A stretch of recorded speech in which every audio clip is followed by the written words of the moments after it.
Selamat bertemu kembali Bapak, Ibu dan saudara-saudari sekalian di channel kesayangan kita yakni channel Sang Penghujat. Gembira rasanya kita dapat berkumpul kembali untuk melanjutkan penelaahan kita tentang Alkitab. Di episode yang ke-74 ini, kita telah sampai di kitab Keluaran pasal ke-30. Bagi Anda sekalian yang mengikuti channel ini sejak awal, mungkin akan terasa melelahkan dan menjemukan tatkala kita mendapati begitu banyaknya kebohongan-kebohongan yang kita terima dari khotbah-khotbah teolog dibandingkan dengan apa yang diceritakan di Alkitab itu sendiri. Namun bagi orang-orang yang mencintai kebenaran dan rindu akan kebenaran, pastinya Anda akan mampu mengatasi segala rintangan tersebut. Sebelum kami membacakan ayat demi ayatnya bagi Bapak, Ibu dan saudara-saudari sekalian, silakan Anda sekalian menyiapkan segala keperluan yang dapat membuat nyaman dalam menyaksikan tayangan ini. Kami mulai membaca dari ayat pertama. Mengenai mezbah pembakaran ukupan. Ayat ke-1. Haruslah kau buat mezbah, tempat pembakaran ukupan, haruslah kau buat itu dari kayu penaga, sehasta panjangnya dan sehasta lebarnya, sehingga menjadi 4 persegi, tetapi haruslah 2 hasta tingginya, tanduk-tanduknya haruslah seiras dengan mezbah itu. Haruslah kau salut itu dengan emas murni, bidang atasnya dan bidang-bidang sisinya sekelilingnya, serta tanduk-tanduknya. Haruslah kau buat bingkai emas sekelilingnya. Haruslah kau buat 2 gelang emas untuk mezbah itu di bawah bingkainya, pada kedua rusuknya haruslah kau buat gelang itu, pada kedua bidang sisinya, dan haruslah gelang itu menjadi tempat memasukkan kayu pengusung, supaya dengan itu mezbah dapat diangkut. Haruslah kau buat kayu pengusung itu dari kayu penaga dan kau salutlah dengan emas. Di episode ke-74 ini kita masih meneruskan pembahasan kita mengenai kitab Keluaran pasal 30. Di pasal ke-30 ini keseluruhannya terdiri dari 38 ayat. Oleh LAI, dari ayat 1 hingga ayat ke-5 ini diberi subjudul mengenai mezbah pembakaran ukupan. Masih melanjutkan seperti pasal terdahulu.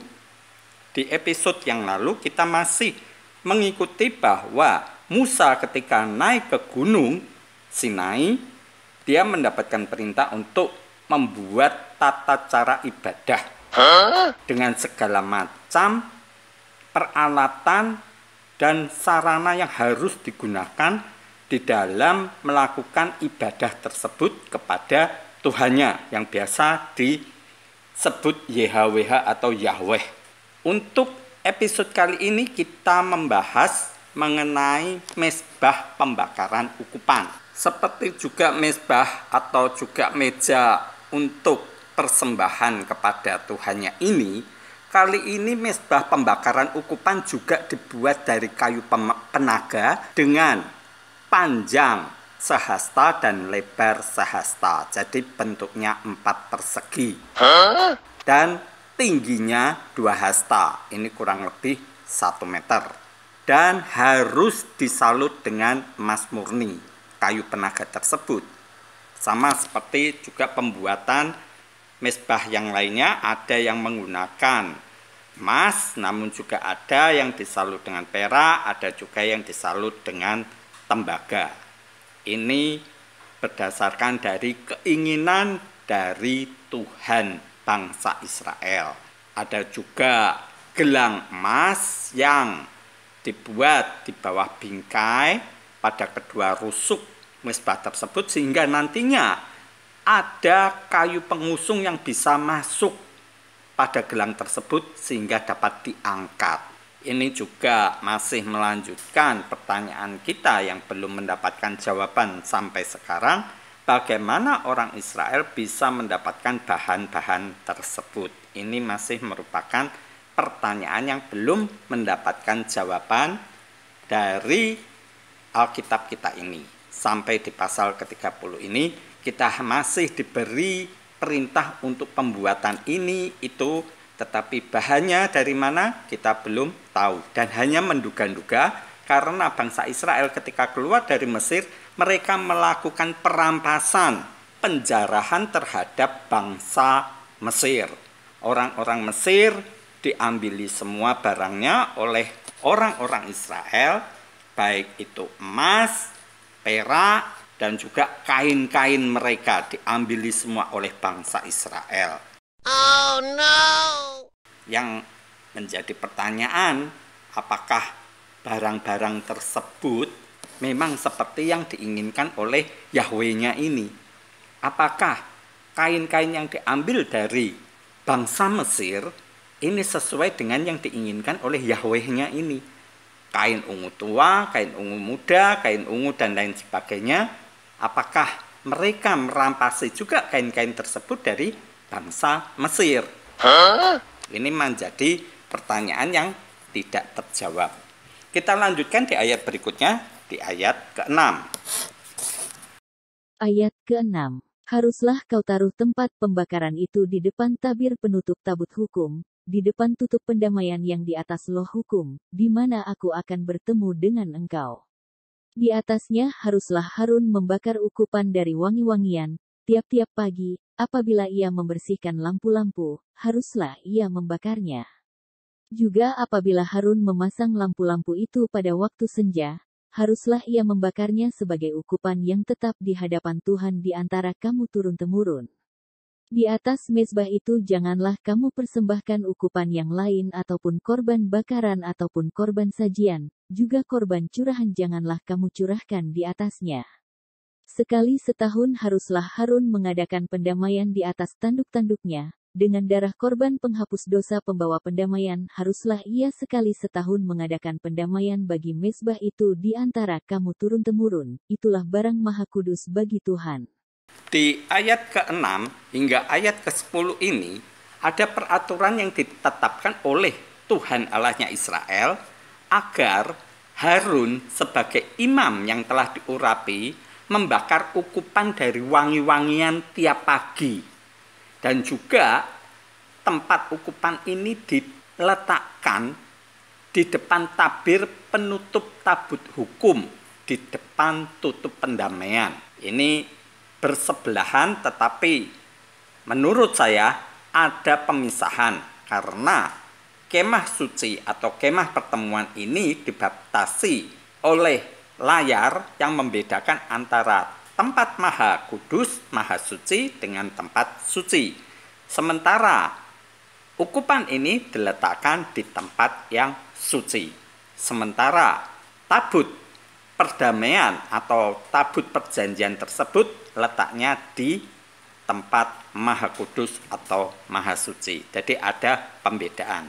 Di sini Harun diharuskan untuk membakar wangi-wangian tiap pagi dan juga membersihkan lampu-lampu. Ketika membersihkan lampu, memasang lampu yang dari minyak tersebut, Harun juga harus membakar ukupan. Selain itu juga ada larangan dari Tuhan agar jangan mempersembahkan ukupan lain atau ada korban bakaran sajian apapun yang dicurahkan pada mezbah ukupan ini. Itu adalah larangan yang dilakukan, yang diperintahkan oleh Tuhan Allahnya Israel. Dan begitu juga untuk sekali setahun Harun harus mengadakan pendamaian atau juga penyucian terhadap mezbah tersebut.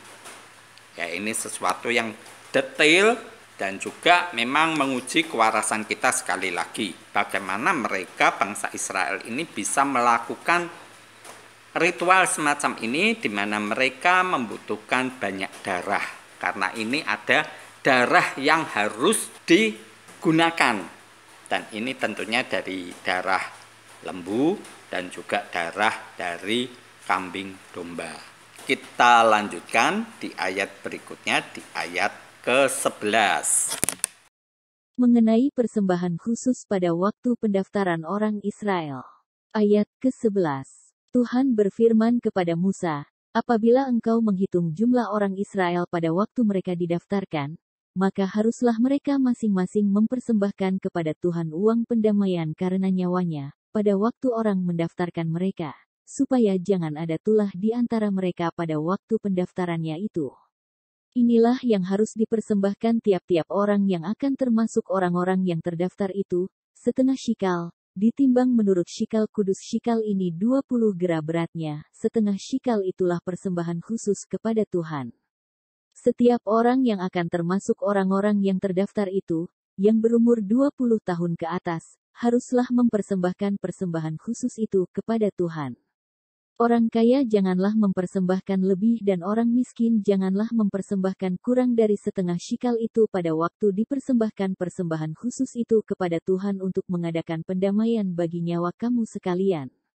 Dan haruslah engkau memungut uang pendamaian itu dari orang Israel dan menggunakannya untuk ibadah dalam kemah pertemuan, supaya itu menjadi peringatan di hadapan Tuhan untuk mengingat kepada orang Israel dan untuk mengadakan pendamaian bagi nyawa kamu sekalian.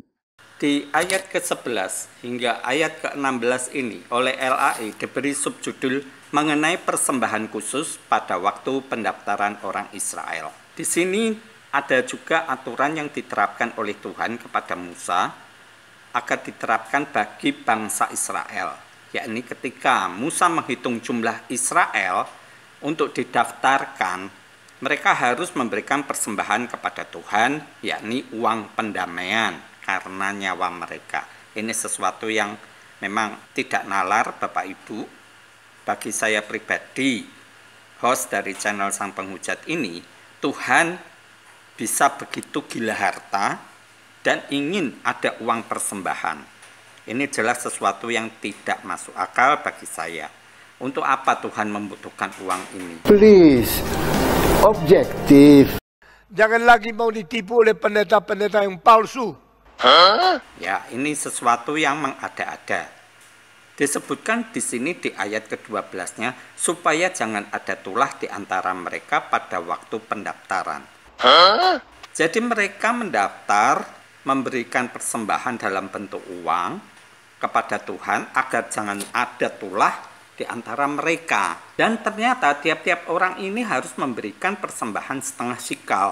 Ini 20 gera beratnya, setengah shikal. Ini ada dua macam persepsi, ada penafsiran bahwa shikal ini adalah kurang lebih 11,4 gram. Tetapi ada juga yang mengatakan bahwa shikal ini setengah on. Jadi terserah Anda mau mengambil persepsi yang bagaimana. Tetapi jelas di sini bahwa Tuhan menginginkan ada persembahan dalam bentuk uang. Sedangkan di sini tidak disebutkan setengah shikal tersebut setengah shikal perak ataukah emas, tetapi hanya dituliskan setengah shikal dengan berat kurang lebih 20 gera. Menurut saya, kemungkinan besar bahwa yang diminta oleh Tuhan ini adalah berwujud perak. Ini bisa kita lihat juga di aturan sebelumnya ketika ada mengenai ganti rugi. Kebanyakan mereka dituntut untuk mengganti dalam bentuk perak, bukan dalam bentuk emas. Jadi kemungkinan besar di sini juga menggunakan perak. Di ayat ke-14-nya disebutkan bahwa orang yang mendaftar ini harus berumur 20 tahun ke atas. Barulah mereka memberikan persembahan khusus kepada Tuhan dalam bentuk uang. Ya ini ya 20 gera tersebut. Sedangkan di ayat berikutnya, di ayat ke-15, seakan-akan kita melihat bahwa Tuhan begitu adil sehingga ada larangan orang kaya tidak boleh mempersembahkan lebih dan orang miskin tidak boleh memberikan persembahan yang kurang dari setengah shikal tersebut. Jadi sama-sama fair bagi semua orang. Bagi orang Israel ini mereka hanya memberikan setengah shikal tersebut. Baik tua Muda, kaya, miskin, gendut, kurus, semuanya sama. Ini seakan-akan begitu adilnya Tuhan. Tetapi jika kita melihat keseluruhan, justru ini menjadi tidak masuk akal. Mengapa Tuhan butuh duit? Lantas duit itu untuk apa? 아 진짜 빨리 확인해봐야지. 답답해 미치겠네. 진짜. Siapa yang akan menyimpan uang itu nantinya? Nah, ini kita harus melihat apakah ini ada nantinya kelanjutan dari uang pendamaian ini. Apakah uang pendamaian ini hanya satu kali ini saja ataukah akan dipungut untuk tiap tahunnya? Nah, kita akan meneliti kelanjutan dari aturan ini di pasal-pasal berikutnya. Di ayat ke-16-nya disebutkan bahwa uang pendamaian itu digunakan untuk ibadah dalam kemah pertemuan. Digunakan untuk ibadah dalam kemah pertemuan ini maksudnya bagaimana? Apakah ini digunakan untuk membeli lembu, sapi, kambing domba yang akan dikorbankan atau bagaimana? Jika demikian, maka uang ini akan disimpan oleh Harun, karena nantinya Harun yang akan membeli sapi, lembu yang akan dikorbankan bagi Yahweh setiap tahunnya. Ya, ini kita harus meneliti lebih lanjut di ayat-ayat berikutnya. Mari kita lanjutkan di ayat ke-17. Mengenai bejana pembasuhan. Ayat ke-17. Berfirmanlah Tuhan kepada Musa, haruslah engkau membuat bejana dan juga alasnya dari tembaga, untuk pembasuhan, dan kau tempatkanlah itu antara kemah pertemuan dan mezbah, dan kau taruhlah air ke dalamnya. Maka Harun dan anak-anaknya haruslah membasuh tangan dan kaki mereka dengan air dari dalamnya. Apabila mereka masuk ke dalam kemah pertemuan, haruslah mereka membasuh tangan dan kaki dengan air, supaya mereka jangan mati. Demikian juga apabila mereka datang ke mezbah itu untuk menyelenggarakan kebaktian dan untuk membakar korban api-apian bagi Tuhan, haruslah mereka membasuh tangan dan kaki mereka, supaya mereka jangan mati. Itulah yang harus menjadi ketetapan bagi mereka untuk selama-lamanya, bagi dia dan bagi keturunannya turun-temurun. Di ayat ke-17 hingga ayat ke-21 ini oleh LAI diberi subjudul mengenai bejana pembasuhan. Di sini Tuhan memberikan lagi tugas kepada Musa untuk membuat bejana pembasuhan yang digunakan untuk membasuh. Jadi ada air yang nantinya ada di dalam bejana tersebut. Jadi ketika Harun dan anak-anaknya masuk ke dalam kemah pertemuan, mereka harus membasuh tangan dan kaki mereka dengan menggunakan air di bejana tersebut. Dan bejana ini terbuat dari tembaga dan harus ditempatkan di antara kemah pertemuan dengan mezbah. Juga ada larangan dan peringatan kepada Harun dan anak-anaknya bahwa mereka harus benar-benar melakukan pembasuhan supaya mereka jangan mati. Ini satu bentuk peringatan dari Tuhan yang demikian ketat, demikian keras, bahwa mereka ketika masuk mereka harus cuci tangan dan cuci kakinya. Dan ketetapan ini berlaku turun-temurun bagi Harun dan keturunannya, karena memang yang harus masuk ke kemah pertemuan atau kemah suci ini hanyalah keturunan dari Harun. Ya, ini menjadi peringatan bagi kita semua bahwa di zaman sekarang ini siapapun bisa masuk ke dalam bait suci, kemah suci yang kita sebut sekarang gereja. Padahal kalau kita melihat di dalam perjanjian lama, tidak semua orang bisa masuk ke dalam kemah pertemuan atau kemah suci ini. Hanya keturunan dari Harun. Tidak boleh ada yang lain. Ya, ini adalah sesuatu yang memang sudah dipelintir-pelintir sana sini demi ego kepentingan masing-masing golongan. Dan memang kita harus memaklumi hal demikian. Mengapa? Karena Anda lihat sendiri bahwa uang pendamaian ini nantinya akan dikelola untuk kepentingan kemah pertemuan tersebut. Kalau sekarang untuk gereja. Jadi siapa yang mengelola gereja? dialah yang berhak untuk mengelola uang pendamaian, uang setoran dari jemaat. Ya, inilah yang berulang kali saya peringatkan kepada Anda semua. Jika memang Anda ingin beribadah, silahkan beribadah di gereja manapun dengan keyakinan apapun. Tetapi janganlah Anda memberikan apapun kepada gereja Anda, terlebih-lebih kepada pendeta-pendeta Anda. Karena memang mereka tidak ada hak apapun. Karena kita tahu bahwa yang berhak adalah keturunan dari Harun yang merupakan suku Lewi. Sementara pendeta Anda tidak tahu dari suku mana mereka. Jadi kalau Anda tidak memberikan apa-apa, juga tidak ada kesalahan. Tidak ada gunanya memberikan kepada orang lain yang bukan dari keturunan Harun. Apakah Anda benar-benar mengerti bahwa pendeta Anda adalah keturunan dari Harun? Ya, ini akan menjadi bahan ketawaan. Kita lanjutkan di ayat berikutnya, di ayat ke-22. Mengenai minyak urapan yang kudus. Ayat ke-22. Berfirmanlah Tuhan kepada Musa, ambillah rempah-rempah pilihan, mur tetesan 500 shikal, dan kayu manis yang harum setengah dari itu, yakni 250 shikal, dan tebu yang baik 250 shikal, dan kayu teja 500 shikal, ditimbang menurut shikal kudus, dan minyak zaitun 1 hin. Haruslah kau buat semuanya itu menjadi minyak urapan yang kudus, suatu campuran rempah-rempah yang dicampur dengan cermat seperti buatan seorang tukang campur rempah-rempah, itulah yang harus menjadi minyak urapan yang kudus. Ayat ke-26. Haruslah engkau mengurapi dengan itu kemah pertemuan dan tabut hukum, meja dengan segala perkakasnya, kandil dengan perkakasnya, dan mezbah pembakaran ukupan, mezbah korban bakaran dengan segala perkakasnya, bejana pembasuhan dengan alasnya. Haruslah kau kuduskan semuanya, sehingga menjadi maha kudus, setiap orang yang kena kepadanya akan menjadi kudus. Engkau harus juga mengurapi dan menguduskan Harun dan anak-anaknya supaya mereka memegang jabatan imam bagiku.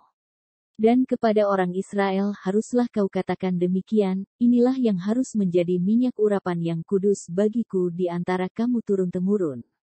Kepada badan orang biasa janganlah minyak itu dicurahkan, dan janganlah kau buat minyak yang semacam itu dengan memakai campuran itu juga, itulah minyak yang kudus, dan haruslah itu kudus bagimu.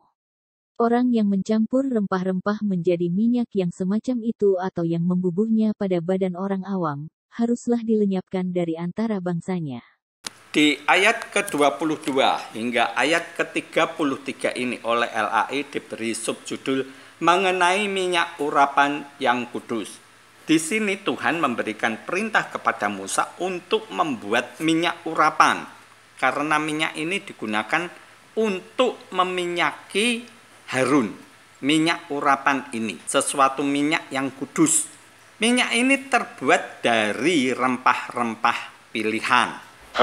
Jadi tidak sembarangan rempah bisa digunakan. Di sini ada mur tetesan sebesar 500 shikal. Ada kayu harum yang manis sebesar 250 shikal. Ada tebu yang baik 250 shikal. Kayu teja 500 shikal. Dan minyak zaitun 1 hin. Ini harus dicampur dan dibuat seperti seorang tukang campur rempah-rempah yang hebat. Sehingga nanti minyak urapan ini menjadi minyak yang kudus. Dan dengan minyak ini, Musa diharuskan mengurapi kemah pertemuan. Kemudian meja segalanya, kandil dengan perkakasnya, semuanya ada mezbah pembakaran, mezbah korban bakaran dan lain-lain, semuanya harus diurapi. Begitu juga untuk Harun dan anak-anaknya diurapi, jadi diolesi, diperciki, entah bagaimana, harus terkena minyak urapan ini. Karena minyak ini menjadi minyak yang kudus, sangat kudus. Sehingga mereka yang terkena minyak ini menjadi kudus. Kita lihat di ayat ke-31 bahwa orang Israel ini diharuskan membuat minyak ini turun-temurun. Tetapi tidak semua orang boleh menggunakan minyak ini.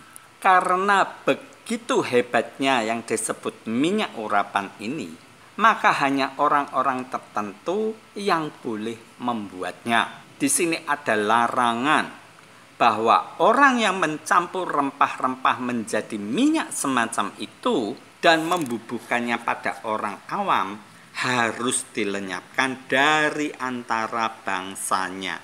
Jadi minyak ini tidak boleh digunakan sembarangan. Hanya bagi orang yang masuk ke dalam kemah suci inilah yang baru diurapi. Sehingga masuk kemah suci atau kemah pertemuan ini, mereka benar-benar menjadi orang yang kudus di hadapan Tuhan. Jadi tidak boleh sembarangan digunakan. Tetapi di zaman now ini kita lihat ada pendeta yang sembarangan membuat minyak urapan dan kemudian minyak tersebut dijual. Oh no. Ya tentunya Anda kenal siapa pendeta tersebut. Nah ini menjadi satu pertanyaan bagi kita, bahwa pembuatan minyak ini tidak sembarangan. Entah bagaimana cara pendeta tersebut membuat minyak urapannya, tetapi diyakini oleh jemaatnya bahwa minyak tersebut mempunyai keampuhan. Entah keampuhannya bagaimana saya juga tidak jelas. Namun yang pasti, kalau kita bandingkan dengan ayat ini, apa yang dilakukan pendeta tersebut telah melanggar dari ayat kitab Keluaran ini. Sementara kemanjuran dari minyak urapannya itu patut dipertanyakan. Apakah itu memang sesuatu mukjizat ataukah itu hanya halusinasi dari jemaatnya? Ya tinggal kita pilih saja antara kedua hal tersebut.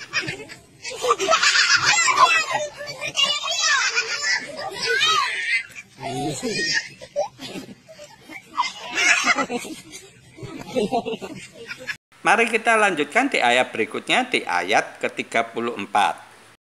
Mengenai ukupan yang kudus. Ayat ke-34. Berfirmanlah Tuhan kepada Musa, ambillah wangi-wangian, yakni getah damar, kulit lokan dan getah rasa mala, wangi-wangian itu serta kemenyan yang tulen, masing-masing sama banyaknya.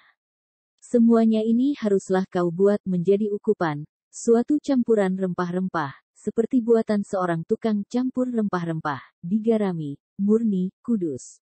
Sebagian dari ukupan itu haruslah kau giling sampai halus, dan sedikit daripadanya kau letakkanlah di hadapan tabut hukum di dalam kemah pertemuan, di mana aku akan bertemu dengan engkau, haruslah itu maha kudus bagimu.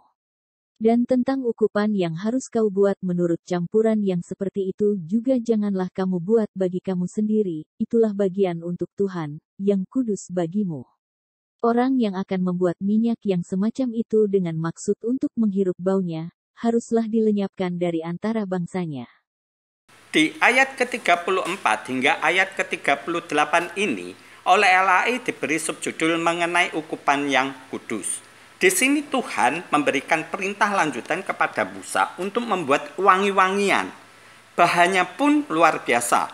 Ada getah damar, kulit lokan, getah rasa mala.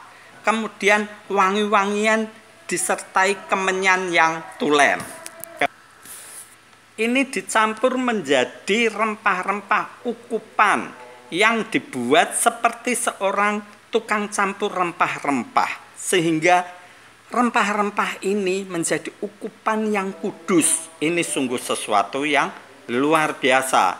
Dan Tuhan pun memberikan larangan bagi orang tidak boleh sembarangan untuk membuat minyak semacam ini. Ukupan ini tidak boleh sembarangan digunakan dan hanya boleh di kemah pertemuan. Sama seperti yang sebelumnya mengenai minyak urapan, maka ukupan ini mempunyai aturan bahwa siapa yang menggunakan sembarangan harus dilenyapkan dari antara bangsanya. Sesuatu yang memang sangat ketat, tegas, dan juga mengerikan. Ini menurut saya. Yang menjadi pertanyaan masih tetap sama Bapak Ibu, saudara-saudari sekalian. Dari manakah bangsa Israel mendapatkan bahan-bahan untuk membuat minyak urapan tersebut ataupun ukupan ini? Ini bahan-bahan yang tidak biasa. Apabila mereka ada di Mesir, masih tinggal di Mesir, mungkin hal semacam ini dengan mudah didapatkan. Namun sekarang mereka berada di padang gurun pasir. Sungguh sesuatu tempat yang tidak menyenangkan dan susah. Apalagi untuk mendapatkan bahan-bahan ini. Bahkan untuk makan pun mereka kesulitan. Inilah yang merupakan pertanyaan yang masih belum terjawab hingga di pasal 30 ini. Demikianlah Bapak Ibu saudara-saudari sekalian, ke-38 ayat dari pasal 30 kitab Keluaran telah kita teliti, kita bahas, kita analisa ayat per ayat, sehingga kita dapat menemukan maksud dari apa yang dijabarkan oleh Alkitab kita ini. Memang masih banyak pertanyaan yang tidak terjawab. Tetapi kita melihat di sini bahwa aturan-aturan dari Tuhan Allahnya Israel begitu ketat, begitu detail, dan sulit untuk dilakukan. Oleh karena mereka sendiri berada di dalam situasi kondisi yang tidak memungkinkan. Yang menjadi pertanyaan adalah, apakah aturan-aturan yang diberikan oleh Yahweh Tuhan Allahnya Israel ini merupakan petunjuk bagi bangsa Israel untuk melakukannya ketika mereka telah berada di situasi kondisi di tempat yang memungkinkan bagi mereka untuk melaksanakan aturan ini? Ataukah memang serta-merta mereka harus melakukannya begitu Musa turun dari Gunung Sinai? Nah, ini bisa kita lihat nantinya di ayat di pasal-pasal berikutnya. Apakah memang demikian ataukah ada jeda waktu sampai mereka berada di kondisi yang nyaman? Demikian Bapak Ibu yang bisa saya jabarkan, yang saya jelaskan kepada Anda semua di episode kali ini. Terima kasih sekali atas perhatian yang telah Anda berikan kepada channel Sang Penghujat sampai pada hari ini. Besar harapan saya bahwa Anda sekalian berkenan untuk membagikan, menginformasikan channel ini kepada saudara-saudara Anda, teman-teman Anda, kerabat Anda, untuk bisa dan berkenan berdiskusi bersama, memberikan komentar-komentar Anda, agar channel ini menjadi lebih semarak dan kita bisa berdiskusi bersama. Ini dapat terjadi jika Anda memang orang-orang yang menginginkan kebenaran tersebut, meneliti apakah kebenaran dari Alkitab ini nyata ataukah hanya merupakan halusinasi semata. Ini memang dibutuhkan keberanian kita untuk berpikir keluar dari kotak Pandora apa yang telah sering diframingkan oleh para pendeta-pendeta kita semua. Besar harapan saya bahwa kita dapat bertemu kembali, berkumpul di channel Sang Penghujat di episode mendatang. Sekali lagi terima kasih untuk perhatian Anda sekalian. Shalom.